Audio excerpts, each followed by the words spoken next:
आज की वीडियो थोड़ी कंट्रोवर्शियल है और हो सकता है कुछ लोगों क्या बहुत सारे लोगों को बुरी भी लगे, पर सच्चाई हमेशा कड़वी ही होती है। बहुत सारे कंटेंट क्रिएटर इस टाइप की वीडियोस बनाते हैं, पर जिन लोगों के पास असल में वो वीडियो जाना चाहिए उन लोगों तक वो इन्फॉर्मेशन जा ही नहीं पाती। तो आज का टॉपिक है why Indian Muslims are poor. ये बात सोचने में समझने में बहुत सिंपल लगती है, बट आखिरकार इसकी स्ट्रेटजी है क्या, आइए जानते हैं। अस्सलामुअलैकुम वरहमतुल्लाहि वबरकातुहू। Welcome back to the channel Islam with Jeeni. Today our topic is India का मुसलमान गरीब क्यों है। आइए जानते हैं इसकी असल वजह क्या है। क्यों इंडिया का मुसलमान ना एजुकेशन में आगे है, ना डेवलपमेंट में आगे है, ना स्किल्स में आगे है, और एक सबसे बड़ा और कड़वा सच, ना ही इस्लाम में आगे है। इसके पीछे का रीजन है तो है क्या। यहाँ सिर्फ बात गरीबी की नहीं आती। इस्लाम में मुसलमानों का एक स्टैंडर्ड है, वो स्टैंडर्ड कहाँ गुम हो गया, कहाँ छुप गया, क्यों दिखाई नहीं देता है। मुस्लिम गरीब क्यों रह गया। सच बहुत ही कड़वा है, लेकिन सुनना पड़ेगा। कहीं सारे सवाल तो ऐसे है जो मुसलमानों से पूछा जाए का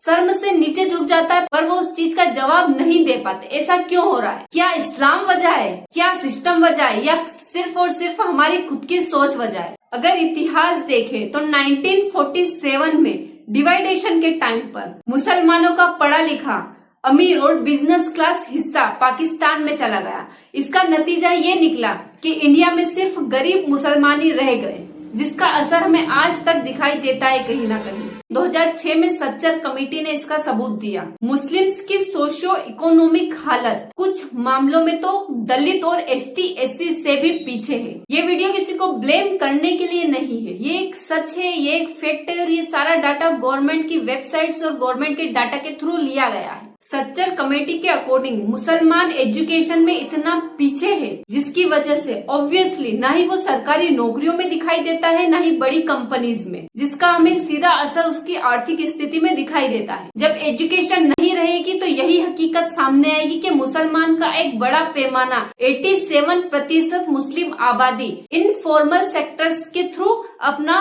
पैसा कमाती है, जैसे कि मैकेनिक, दर्जी, पंचर वाला, छोटे मोटे कारीगर और मजदूरी करते हुए हमें दिखाई देते हैं। इन कामों में कहीं भी ना फिक्स सैलरी होती है, ना पीएफ होता है, ना कोई इन्वेस्टमेंट होता है, जिसकी वजह से जब भी फैमिली पर कोई भी छोटी मुसीबत आने पर उन पर लोन और कर्जेदारी आ जाती है। तो आइए जानते हैं कि इन सब के पीछे का रीजन आखिर है क्या। क्यों 87% मुस्लिम्स जस्ट इतने छोटे छोटे काम करके अपने घर का गुजारा करते हैं। इसके पीछे का बेसिक रीजन क्या है। मुसलमानों के पीछे रहने का सबसे बड़ा रीजन है स्कूल ड्रॉप आउट। भारत में मुस्लिम स्टूडेंट्स के स्कूल छोड़ने की दर सबसे ज्यादा सेकेंडरी लेवल पर हमें दिखाई देती है, जिसका आंकड़ा 18.64%। यही ट्रेंड उल्टा हो जाएगा। यहाँ पर हमें ड्रॉप आउट रेट गर्ल्स का ज्यादा दिखाई देगा कंपेयर टू बॉयज। 51.65% हमें यहाँ दिखाई देगा। अगर हम इसी वेरिएशन को जियोग्राफिकली देखें तो हमें सबसे ज्यादा drop out rate in states में दिखाई देगा।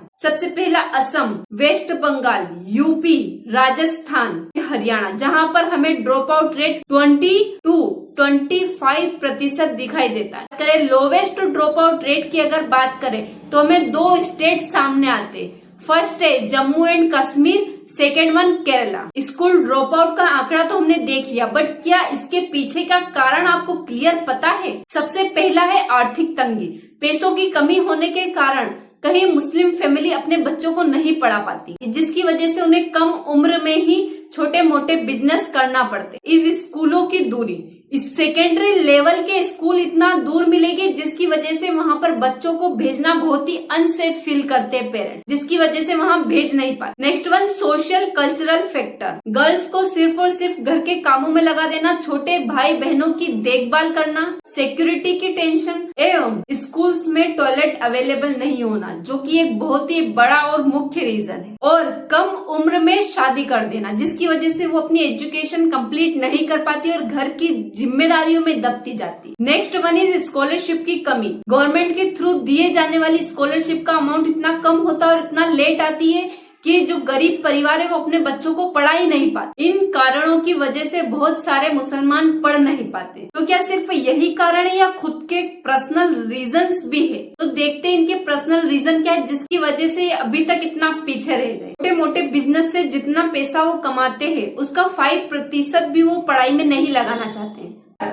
उसका 100% और भी लोन लेकर भी वो अच्छी शादी करना, अच्छा डेकोरेशन करना, खुद के अच्छे कपड़े पहनना, महंगे महंगे फोन खरीदना, शो ऑफ के लिए इतनी चीजें करना, ये सब वो कर सकते हैं। और जो थोड़ा बहुत टाइम बचता है उसको सोशल डिबेट्स में, अननेसेसरी यूज में, गवर्नमेंट को ब्लेम करने में, इन सब कामों में निकाल देते हैं। एज अ मुस्लिम पहले अपने आप को, खुद को तो इम्प्रूव करना सीखो, खुद में तो इम्प्रूवमेंट लाना सीखो। उनको कुछ सीखना ही नहीं है, ना एजुकेशन, ना टेक्नोलॉजी, ना बिजनेस आइडिया, ना लैंग्वेज स्किल, ना ही डिजिटल स्किल्स। उनको इन सब चीजों में इंटरेस्ट ही नहीं है, तो वो किस तरीके से आगे बढ़ेंगे? जानेंगे कि ये लाइफ में कितनी इम्पोर्टेंट है, तो ऑटोमेटिकली उनको एजुकेशन के लेवल का पता चलेगा कि एजुकेशन हमारी जिंदगी में कितनी महत्वपूर्ण है। इन सब चीजों पर कभी फोकस किया ही नहीं। फोकस किया है तो सिर्फ और सिर्फ विक्टिम माइंडसेट पर। कभी भी फेल हुआ, चाहे वो छोटा बिजनेस हो, बड़ा बिजनेस हो, पढ़ाई हो या खुद की पर्सनल लाइफ हो, सिर्फ और सिर्फ ब्लेम देना है गवर्नमेंट को। क्या ये सही है? देखो,